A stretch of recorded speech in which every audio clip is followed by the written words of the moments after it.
It's a super awesome monkey fresh day. Anyways, so we're playing with Boelen'S pythons. This is Vincenzo. Vincenzo he's glorious with the ladies. What ex-girlfriend do you want to name this snake after? This is Tara.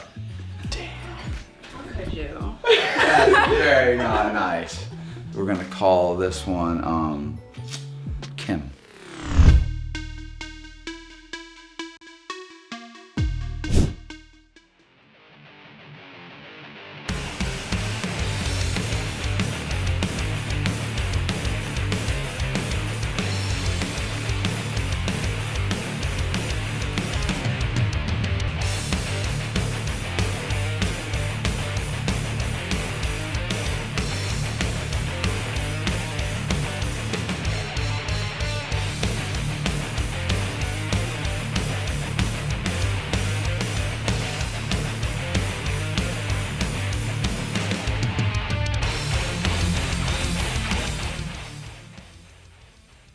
This is a larger Boelen'S python. This is an adult breeder female, and she's of course lovely and glorious, and very non-appreciative that I disrupted her, but very, very lovely animal. They make that huffy puffy sound. Why do they So do that? what that is as she's moving, it's putting pressure on her lung, and then it's causing the air that's in the lung to be pushed out. So they're not mad, they're just making No, not at all. She's as socialized and sweet as she possibly could be. I mean, to the point where they're just like, when they eat their food, they don't even bother to constrict it a lot of times. They're so spoiled. Very thoughtful when they're being fed. So they're very sweet. Connor's gonna bring the dueling heads over here. Why don't you sit down next to your dad here? Oh, there we go. Hey, did you raise both these yourself? Yes, I raised Connor just myself. I found him in a trash bag. Yeah. What's the remarkable story? I was over by Market Basket looking for my next lunch. That's what vegans do. And I noticed a bag, something was moving in. I thought it was like a rat or something. And I ran over there and it was him. Oh. So we've raised him, and you know, it's been great. And he's gonna leave us now because he's gonna go to college. He actually is in college, but he needs to spend more time focusing on college and his career as a televangelist. Oh. Yes. All right. This is Vincenzo. Vincenzo? Vincenzo. Do you think I could spell that easily? Vincenzo. Vincenzo he's glorious with the ladies. He must have an extravagant name that gives him hours and hours of energy to chase around female Boelen'S pythons as he wants to show him how amorous he is. And this is what ex-girlfriend do you want to name this snake after? this is Tara. Damn. Could you? That's very not nice. We're gonna call this one Kim. Kim's wonderful. I like the name Kimberly. Oh, okay. So this is Kim and Vincenzo. These are some of my breeder Boelen'S pythons. Mm-hmm. Yeah, we were just going over Papuan pythons that are very, very similar. Do they eat each other? Do the Boelen'S eat each other? Yes, Boelen'S can eat each other, and I've suffered that tragedy. Really? Yes, absolutely. So it's Papuan pythons certainly will eat each other. Years ago, I had a Papuan python get loose at my old building, and it went on a rampage, and it ate a Muller's chameleon, it ate a caiman, and it was horrible. But it loved to eat everything, and it was very happy, and I was very unhappy. Notice that you have moved these quite a bit. Is there a reason why? I move them around just because right now we're in the breed mode, and this is a species that I need to give a little bit of my attention to. This year I was even late trying to breed them. Usually I start breeding them the end of last year, and this year I was so distracted with everything going on, I let it go, and so just recently I've been breeding these. Kevin, you told me this cool fact about where they're from, and there's snow on the ground sometimes? Yeah, so I've never been. You should. It's only a dream, but when I'm dead, they'll throw my ashes, so in a couple of weeks, they'll be flying over there. Is that really part of the deal? Is that really, I didn't know that was part of what you wanted. Just throw my ashes in the trash, it's fine. Okay. It all eventually homogenizes into the environment. So the theory is these come from a cloud forest, so the elevation is really high, so they come from above the forest, largely above the forest, you know, the tropical forest. As we start going up further, because the temperatures are cooler, as we, you know, gain the altitude, it becomes a little bit more on the edge of being temperate. So even possibly they have to survive through a little bit of snowfall. They certainly get wet rains, and then the sun will come out, clouds clear, and they'll come out and they'll bask. But these are largely subterranean animals, so they're gonna live underground in holes where the temperature is far more likely to stay a constant. Timber rattlesnakes will do the same thing, so I find a parallel between, I'm very much into timber rattlesnakes, Crotalus horridus, and all the habits of them, so I'm very much into that. But to consider a snake like this would ever have the possibility of snow being in its habitat is pretty crazy. But they're definitely a really interesting animal. Understanding the mindset of these animals and actually what they really need and want in their lives, certainly, you know, when we're breeding them and stuff like that, are all really interesting considerations. Is there anything you're still confused about with these Boelen'S pythons that you're still trying to figure out? Either everything about them or Don't do this. very, very little. Stop. Come on. I know there's something that you're really not sure about. You're trying to learn. I'm that way about all reptiles. I'm always learning more. And the thing is, can you learn enough, and can you adjust your parameters of your care and how you're raising them to then accommodate that species and actually get them into a pattern where, you know, reproduction is the you know, outcome that you're seeking for, which means, you know, fertile eggs. And that's the plight of many Boelen'S keepers. And we are going to be pulling some reticulated python eggs today.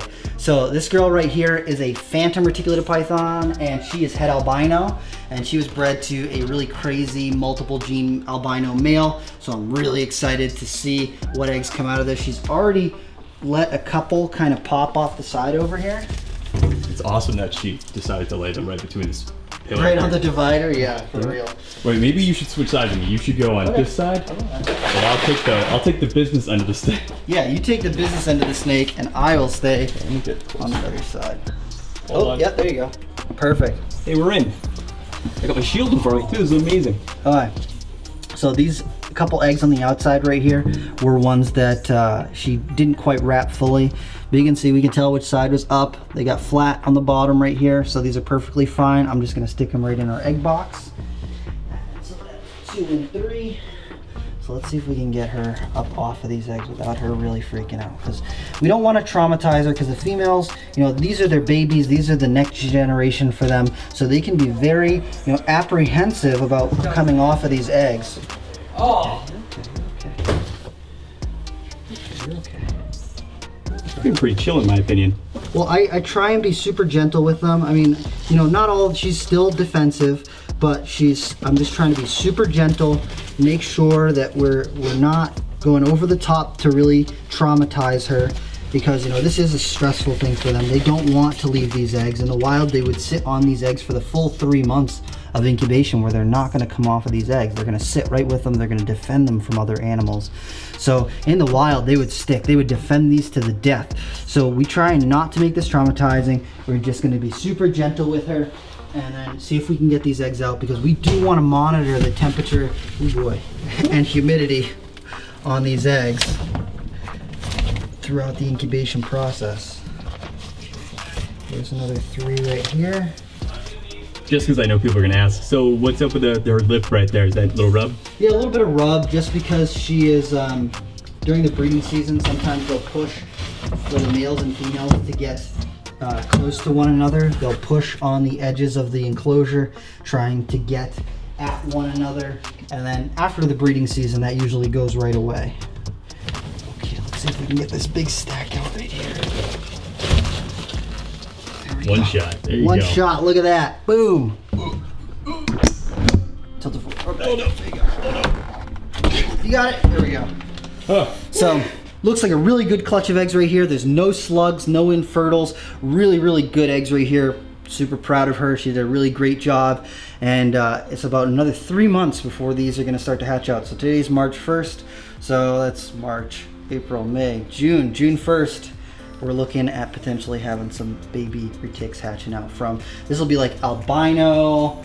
This is an albino golden child cow bred to a phantom head albino, so we can produce more albino cows, albino super phantoms, albino phantoms, all sorts of cool stuff like that. So it should be pretty cool. See if I can not get bit when I'm doing this. So we're gonna pull her out real quick. No. It would be way more exciting. Yeah.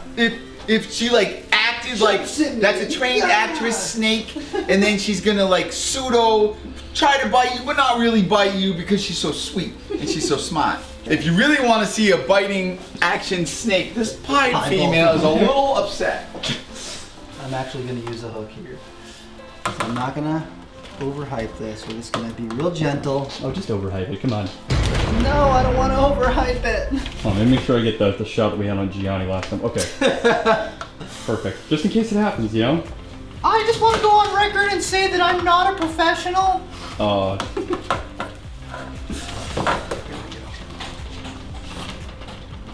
know you're not happy. So why were you so good at this thing?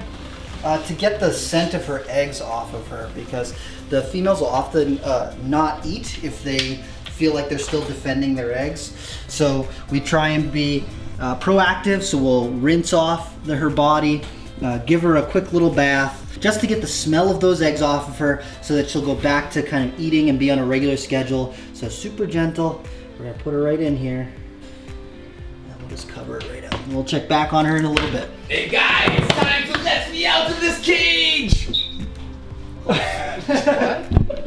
We're running out of space in our incubators right now. So we've got 3 incubators up and running, double door incubator, and then 2 full-size fridge incubators. And we are stacked up to the roof, and we're running out of, I have 2 clutches of retic eggs right here, and I think that another female just laid, and we are running out of space, and I'm kind of freaking out. What's this thing do? That's cold. That goes cold. That's cold? Yeah, so we need them to keep warm. Like these are like 86 to 90 degrees in here. We should just have a whole room just dedicated to this stuff. That would be awesome. We could walk in and make videos inside of the room. That would be cool.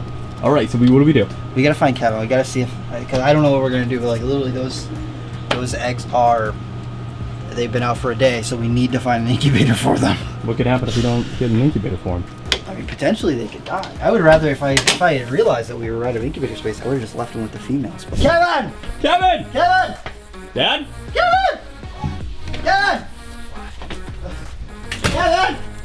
Is he in the bathroom? Oh, wait. No, wait. Boelen'S python. He's doing Boelen'S pythons. No. We gotta find incubator space. We're running out of incubator space, guys. Boelen'S python. No, not Boelen'S pythons. We got. You don't understand. We're running out of space. Look, there's another clutch right there. We've got 2 clutches that we still have to pull. Wait a minute. Oh yeah. Focus. There's eggs that need incubators. This thing is not, it's just not warm enough. Not warm enough? No, they're still cold.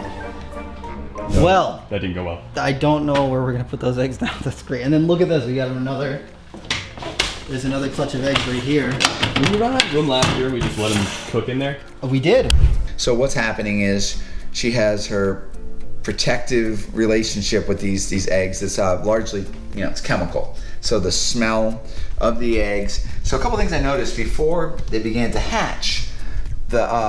She started opening up her coils, and she knew that something was going to happen. And I just watched her behavior change, where all of a sudden she started exposing her eggs. And for that afternoon, I didn't see any babies slit until that evening. And then all of a sudden in the evening, I started noticing a couple of babies. Look at this. There's a couple that she's not wrapped around right now, so I don't want to do that. We got to find a good incubator spot. Incubator. Yes. We have a lot of incubators, and they're all full. So what do we do? It's not good. Do we start? Wait a minute. You're causing my brain to swim. Did they kick that one out? Yeah, she kicked this one out. Well, she's just not wrapped around it, so. Do you think it's bad? But take a look at this. It's flat on the bottom. Mm-hmm. No, this one's good. Yeah. This is what we call a boob egg. You can see it's got Boob a little, eggs. got a little thing on the end right there. Very nice. But that one should still be good. I don't know how many eggs she laid. Rat, it's rat. Yeah? Oh yeah. So what are we gonna do about these eggs?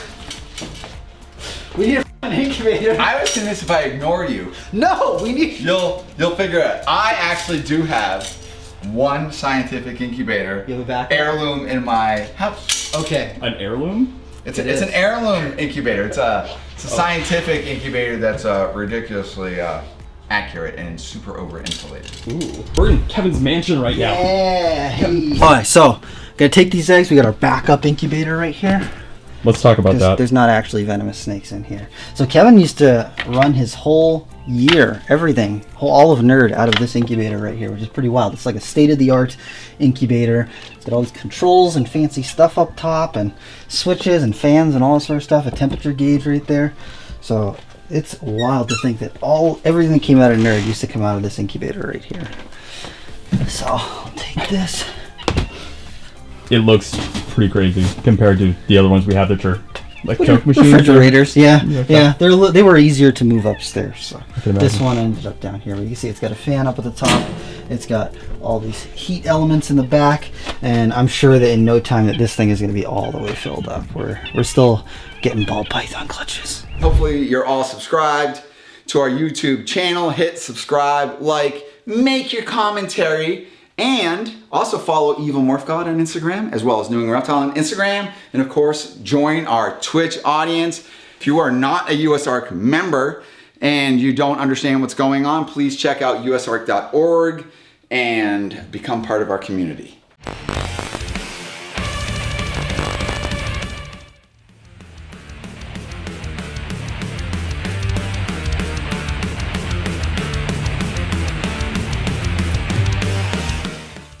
I gotta turn my camera on, dude. You didn't turn your camera on.